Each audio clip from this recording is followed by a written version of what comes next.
Hi, welcome everybody. Marilyn here, and today we're talking about September block of the month with Tranquility. And this is a very exciting month because we are doing the very last section, which is the big center of our quilt. I know it's exciting. It's a big month, and this month we're giving you 2 months to finish, so September and October, to do this section of the blocks that we're handing out. And so it's the trailing geese block, part of the pattern, which is on page 8. So last month you did the stars, and this month you're doing the flying geese and the little sets that go around the flying geese. And in the quilt, it's right here. So you have all these flying geese and the stars that you made. And what's exciting about this, it's 1, 2, 3, 4, 5, 6.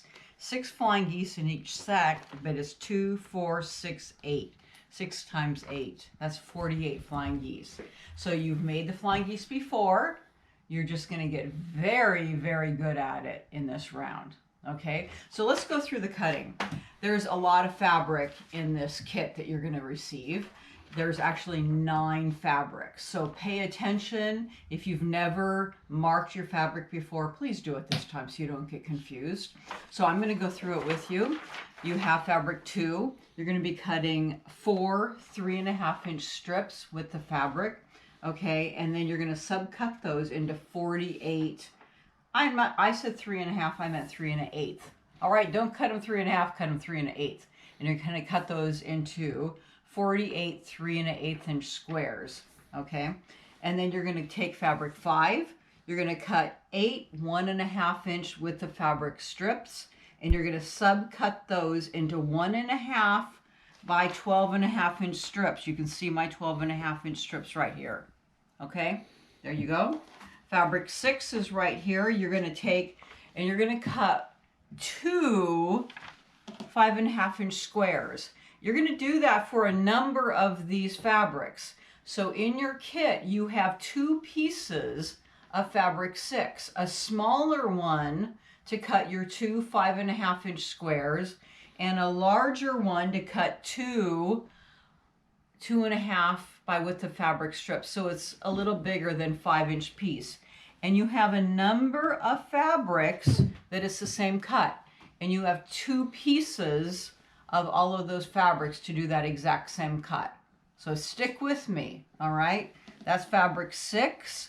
So there's my 5.5-inch squares and my 2 2.5 by width of fabric strips right here. Okay, fabric 7 right here. It's the same deal. A smaller piece for your 5.5-inch squares, and then your 2 2.5-inch strips. And I have my kitty Darcy, who's helping me quilt by pushing things on the floor. Okay, there's Darcy right there, who's going to help us quilt right there. Okay, fabric 8, same thing. Your smaller your 5.5-inch squares with your 2 2.5-inch strips. Fabric 9, same cut. Okay, and then fabric 13, 3 2.5-inch strips. You're going to subcut those into 8 2.5 by 12.5-inch strips. Okay, and then you're back to fabric 14 and 15, the same cuts, 2 5.5-inch squares, and your 2 2.5 by width of fabric strips for 14 and 15. So that's all your cuts. You have very little fabric left. I already went through that, Jerry. Remind them of the labels. Okay, I already did. Jerry's telling me, my cameraman Jerry saying, remind you to make labels. Okay, so make labels. This is all that I had left over. So you don't have a lot left over, just a little bit. That's what I had left over cutting. So in the next video, I will go through making your strips and then your flying geese sets. Okay, so I'll see you there. Thanks.